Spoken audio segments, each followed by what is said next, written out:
Thank you, Minister. Member for Saanich North and Islands. Thank you. Wow. That was an overwhelming applaud. Thank you, Mr. Speaker, and I am honored today to stand and take my place in this debate for Budget 2019. And I would like to start by thanking the staff members who support the work that I do in this place and support the constituents of Saanich North and the Islands. I'd like to thank my constituency staff, Ryan Clayton, Jojo, Beatty, and Laura Parker, who work long hours to support our constituency, and as well our staff in our legislative office here, Evan Pivnick, Sarah Miller, Claire Hume, Stephanie Sidden, Judy Rendek, Aldous Sperl, and our latest addition, Macon McKinley. I'd just like to take a moment to thank them. My campaign began in the summer of 2016. It was a long campaign, Mr. Speaker. There were hundreds, probably thousands of interactions with my constituents. The message I heard was overwhelming. People had lost confidence in their government. It did not matter if we were on the top of the mountain or on the sea's shore. The message was the same. Confidence in government was shaken. Scandal after scandal was brushed aside. Internal reviews found nothing, and people were told not to worry. But there was a growing anxiety.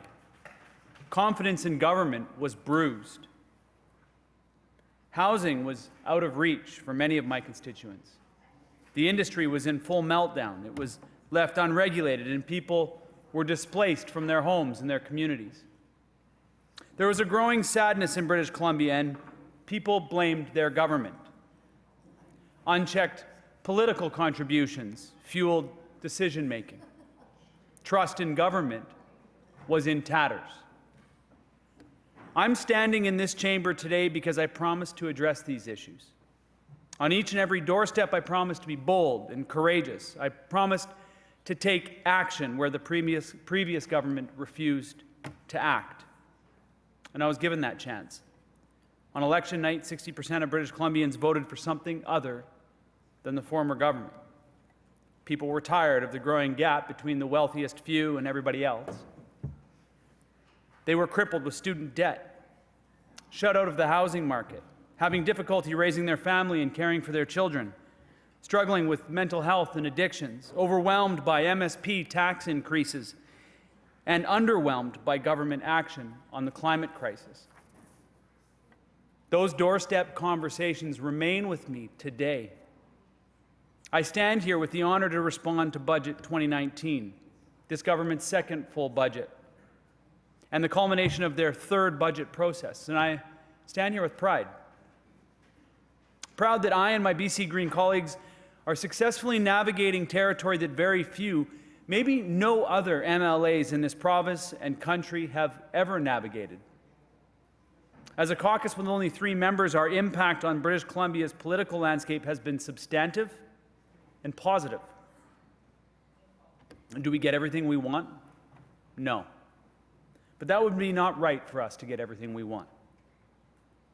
We have proven to have an impact, a positive impact, on our priorities over the past 20 months. But that is the way life is. It's shades of gray. It's not the black and white, polarized construct that this chamber's 2 sides create. Real life is complex. It's messy. And it requires a willingness to negotiate, compromise, bend, and not break. As I and my colleagues learn and grow in our experiences, as we test the buttons, knobs, and levers in this place, we grow in our effectiveness. It's with a sense of accomplishment that I reflect on the past few months. I've spent very little time celebrating our achievements. This place is always moving, flexing, and pulsing, and time in here moves very quickly. And there's been a good start on a number of policy initiatives that were part of our 2017 Green Platform. We banned big money, passed new environmental assessment and professional reliance legislation, reformed lobbying, and the Agricultural Land Commission Act, just to highlight a few. Budget 2019 is a good budget. It's not a perfect budget, nor is it an awful budget. It's a good budget, and it's a smart budget. It continues the work of restoring trust, restoring confidence in government. It again features many initiatives that were in our platform. Clean BC represents meaningful action on climate change, but it also has investments in education, mental health, pharmacare, and childcare. As I reflect on the work of our small but mighty team, on the list of our accomplishments, there are a number of firsts. Top on that list is the Confidence and Supply Agreement. We've always had the challenge of partnering with government while maintaining a separate and distinct identity. On that front, we've had mixed results. But it's really uncharted territory. This document and the relationship it helps regulate is unique. It's unique here and it's unique elsewhere in this country. And it provides an excellent reference point for our evaluation. As I open this speech, confidence and trust in government was and is very low. Transparency and accountability are words in this place, not action. So, despite that ups and downs of the Confidence and Supply Agreement, we have built a relationship with government on common ground to deliver a policy agenda that puts people back at the center of their democracy. We have a long way to go, but we have made a start. And with Budget 2019, that work continued. Meaningful climate action has never been more important than it is right now. With the Clean BC plan and the $900 million investment in this budget, it's a great step forward to putting British Columbia back on track. It's not good enough. We need to push further, faster. But every journey begins with a single step, and Clean BC is that first step to putting British Columbia on the pathway toward a cutting-edge, low-carbon economy. I pause here to acknowledge a warrior in our office. Not the member from Oak Bay, Gordon Head, although his advocacy and expertise in this area is critical. I'm talking about Claire Hume, and she's going to be very reluctant to hear her name mentioned in this place, but it's an honor to work alongside her. Her passion and love for this work and these efforts does not go unnoticed. I raise my hands to you, my friend. And this is the least effort that I could do to ease the burden of your heavy lifting on this file. Meeting our emissions targets are just one part of addressing climate action. We must balance our thinking. We cannot address climate change through cutting our emissions alone. We must stop the liquidation of our forests, ecosystems, and critical habitat. Rationalize it however you will. The decisions to continue our ravenous destruction of the landscape has only one disastrous end. This has become my mantra. We must protect habitat as our first course of action. That needs to be followed by habitat restoration. And finally, we must organize government to minimize the fragmentation that exists today. Every single expert stakeholder that has come through my office has confirmed these three priority initiatives.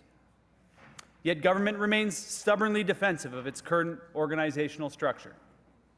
This structure is all that is left from the former government, organized to deliver the decisions and policies of a bygone era.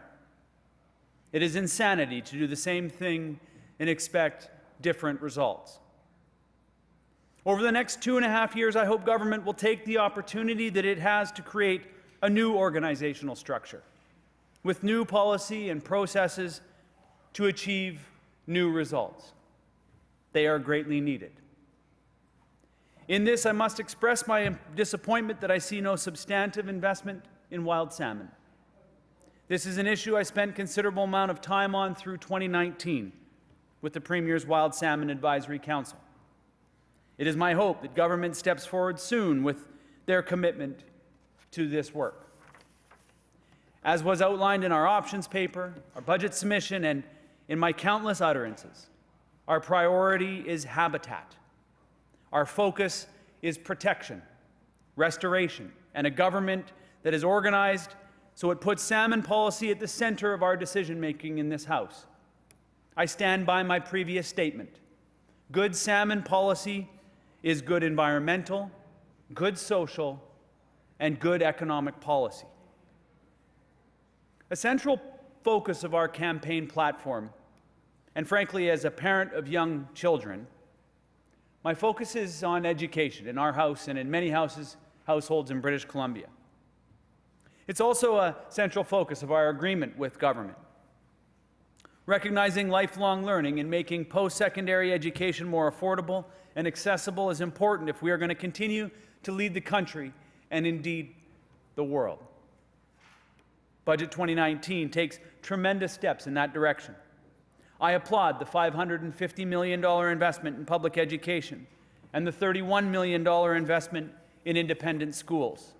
I must say, both systems are important for students in British Columbia, and it is important that the government has a voice at both of those tables. I celebrate the investment this government has made in helping post-secondary students in this budget, helping them out from under the crushing debt by eliminating the interest on the provincial student loans. On the Saanich Peninsula, like many communities across the province, we have growing youth mental health crisis. There's not enough resources to help our youth who need a hand up. I'm thankful to the Ministry of Children and Families who invested in our youth clinic in Sydney last year. And I'm thankful for the work of Ryan Painter, who brought this issue to light during the most recent school trustee elections in School District 61. And I'm thankful for the $70 million investment in Budget 2019. These are all important steps forward. Indigenous leaders have long been asking for access to gaming revenues. $3 billion over 25 years is a remarkable advancement in government-to-government relations in British Columbia. I'm thankful that this government is willing to work with Indigenous communities and leaders and to step out of the box to make substantive investments like this one. You know, it's more than just handing over money to Indigenous communities. These funds are an asset. They are a stable source of predictable revenue that communities can borrow against and invest on. This would be the first time that Indigenous communities in our province have access to this kind of economic power. And it's an incredible acknowledgement that we need to be doing things differently in British Columbia. And this is a courageous initiative. Haichka. High-speed internet connectivity is a challenge in many rural communities. The Gulf Island communities I represent, the beautiful Gulf Island communities that I represent, have substantive challenges with connectivity. We saw the very real impact of a lack of connectivity in the winter storm in December. We now, from that experience, have a better understanding of the threats that our rural communities face because they lack the connectivity of urban communities. The $50 million investment in high-speed internet connectivity is just a start. I know Gulf Islanders will be eager to have part of that investment and it will improve our communities. I've had many meetings with the Minister of Citizen Services on this issue and describing the challenges facing the Southern Gulf Island communities and the lack of connectivity, and I'll continue to strongly advocate that we have a part in this investment. But I fear that the investments that have been made on innovation are not enough. They don't go far enough. We are facing disruptive technologies and innovations with the sole purpose of turning status quo markets upside down. When I think about the impact that automation is having on our workforce, small, medium, and large businesses, I can't help but fear that we are being left behind. When I hear the government talking about minimum wage instead of a deep investigation into a guaranteed annual income, I can't help but fear that we are trying to solve 21st century problems with 20th century solutions. It's time for government, labor, business, and politicians to wake up to this new reality that we face together. The playing field has shifted, and we are no longer in the game. In fact, I fear that we are being gamed. We must stop tricking ourselves with the old arguments that have any value and embrace the reality that we need to change, or we will be changed. So I stand here today because people in my riding lost confidence in government. I promised them that I would be passionate, bold, and courageous in my work to rebuild that trust. It's not a perfect budget. It's not an awful budget. It's a good budget, and it's a smart budget. It begins to make the investments in people and the environment that signals this government is interested in rebuilding trust in this democratic institution. And I will continue to be both an active, productive partner in this work as well as a critic. I will continue to push forward on innovation, habitat protection, restoration, and less bureaucratic fragmentation. I will continue to demand deeper, more thorough action on the allegations of corruption and bad behavior. We can go further, faster. I will continue to advocate with a loud and respectful voice for the interests of Saanich North and the islands. And I thank all my constituents for this opportunity to represent them in this chamber. Thank you, Mr. Speaker.